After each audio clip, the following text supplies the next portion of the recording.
प्रिय छात्र छात्राओं, आज हम लोग कक्षा 12वीं के अध्याय 9 के टॉपिक डेवलपिंग साइकोलॉजिकल स्किल्स अर्थात मनोवैज्ञानिक कौशलों का विकास शीर्षक पाठ से कुछ महत्वपूर्ण वस्तुनिष्ठ प्रश्नों के वैकल्पिक उत्तरों में से सही वैकल्पिक उत्तर को जानने की कोशिश करेंगे। वैकल्पिक उत्तर क्रमशः ए, बी, सी तथा डी के रूप में होंगे। आशा करते हैं इंटरमीडिएट 12वीं के साथ साथ अन्य प्रतियोगी परीक्षाओं में सम्मिलित होने वाले सभी प्रतियोगी परीक्षार्थी मनोविज्ञान के आज के पाठ से लाभान्वित होंगे। अगर आप मेरे चैनल को अभी तक सब्सक्राइब नहीं किए हैं तो तुरंत सब्सक्राइब कीजिए डॉक्टर सिद्दीकी क्लासेस और बेल आइकन को दबा दीजिए ताकि मनोविज्ञान विषय से संबंधित जो भी पाठ हो सबसे पहले आपको आसानी से मिल जाए।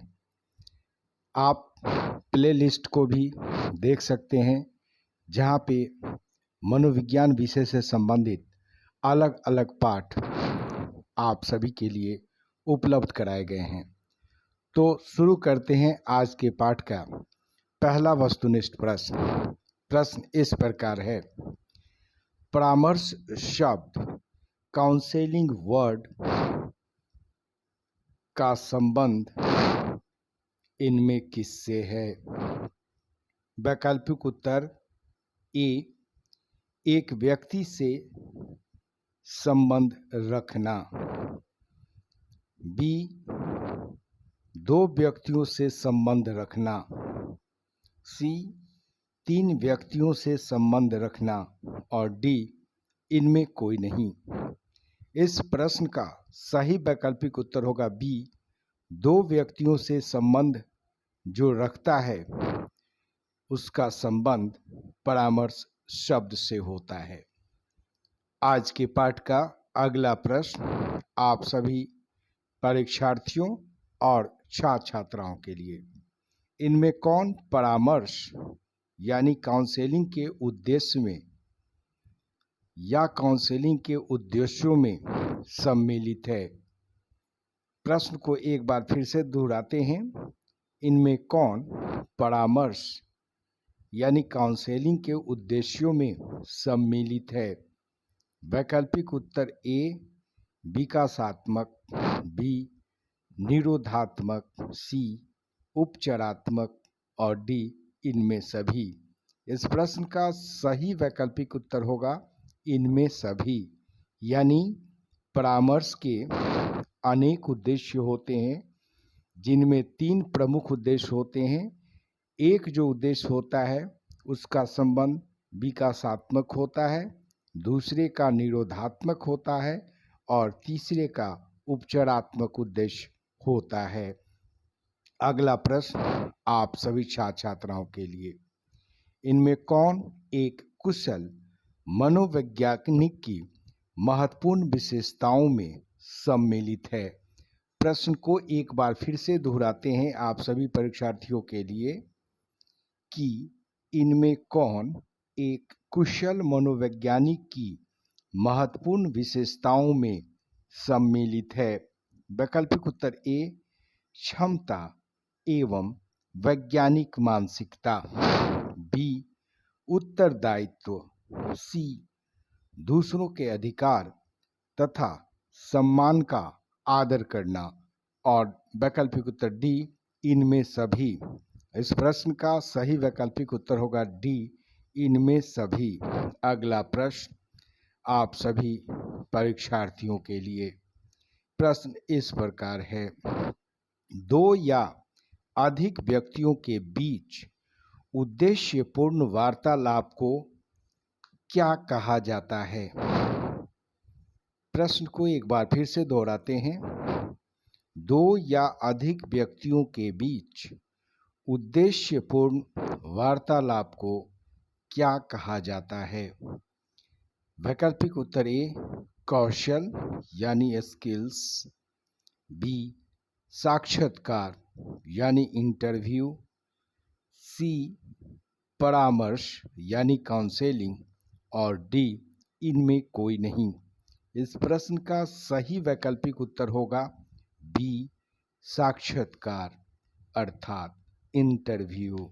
अगला प्रश्न इस प्रकार है, परामर्शदाता और लाभार्थी के बीच के अंतःक्रियात्मक संबंध को क्या कहा जाता है?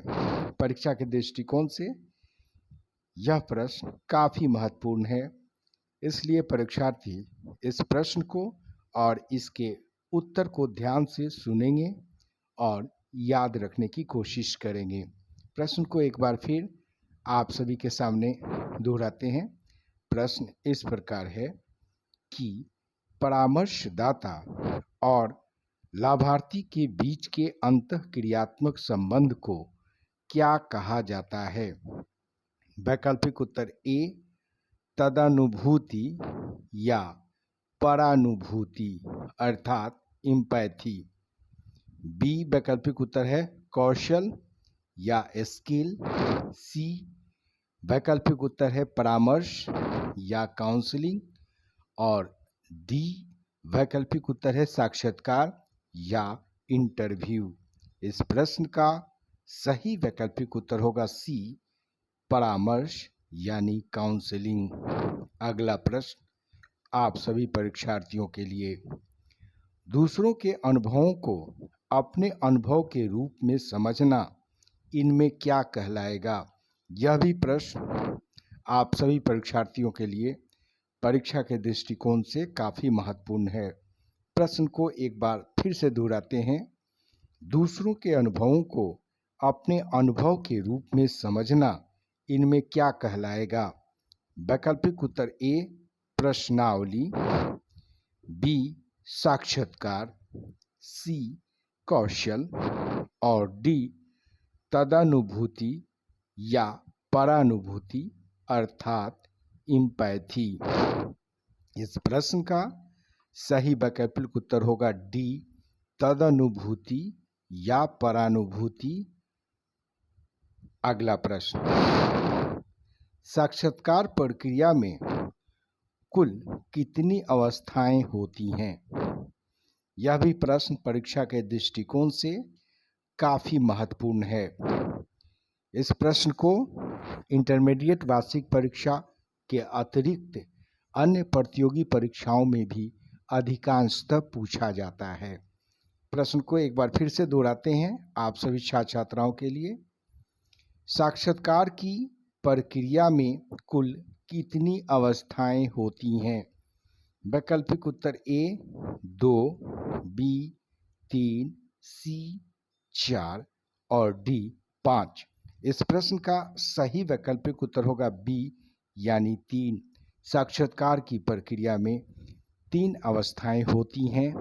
पहली अवस्था प्रारंभ अवस्था या प्रारंभिक अवस्था कहलाती है।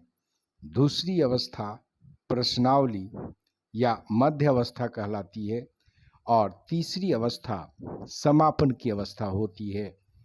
अगला प्रश्न आप सभी छात्र छात्राओं के लिए, इनमें कौन साक्षात्कार की अवस्थाओं में शामिल नहीं है? वैकल्पिक उत्तर ए प्रारंभिक अवस्था, बी प्रश्नोत्तर काल, सी समापन की अवस्था और डी विश्रामावस्था। इस प्रश्न का सही वैकल्पिक उत्तर होगा डी विश्रामावस्था। इसका संबंध साक्षात्कार की अवस्था से नहीं होता है। अगला प्रश्न आप सभी छात्र छात्राओं के लिए, इनमें कौन साक्षात्कार के उद्देश्यों यानी एम्स ऑफ इंटरव्यू में शामिल है? वैकल्पिक उत्तर ए आमने सामने के संपर्क से सूचना प्राप्त करना, बी परिकल्पनाओं का स्रोत, सी गुणात्मक तथ्यों को प्राप्त करना और डी इनमें सभी। इस प्रश्न का सही वैकल्पिक उत्तर होगा डी इनमें सभी। आज के पाठ का अगला प्रश्न आप सभी परीक्षार्थियों के लिए प्रश्न इस प्रकार है, इनमें कौन परामर्श की प्रक्रिया के चरणों से संबंधित है? इनमें कौन परामर्श की प्रक्रिया के चरणों से संबंधित है? वैकल्पिक उत्तर ए प्राथमिक खुलापन, बी गहराई से छानबीन, सी कार्यवाही करना और डी इनमें सभी। इस प्रश्न का सही वैकल्पिक उत्तर होगा डी इनमें सभी। अगला प्रश्न, इनमें कौन परामर्श की नैतिकता यानी इथिक्स ऑफ काउंसलिंग से संबंधित है?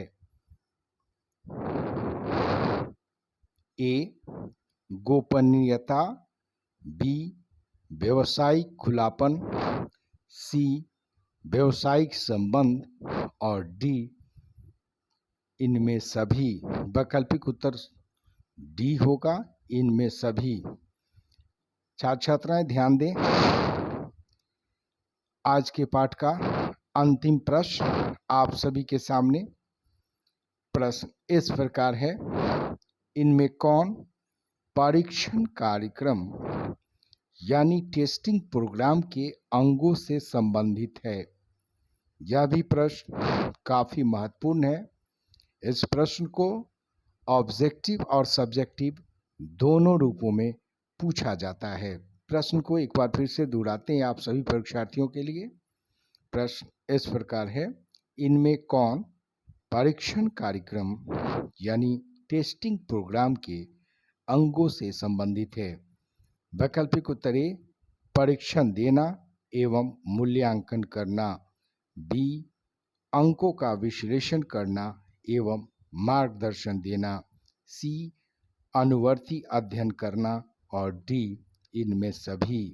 इस प्रश्न का सही वैकल्पिक उत्तर होगा डी इनमें सभी। अब आज का पाठ यहीं पर समाप्त होता है। आशा करते हैं आज का पाठ आप सभी परीक्षार्थियों एवं छात्र छात्राओं के लिए उपयोगी एवं लाभदायक सिद्ध होगा। फिर मिलते हैं अगले क्लास में, तब तक के लिए बहुत बहुत धन्यवाद।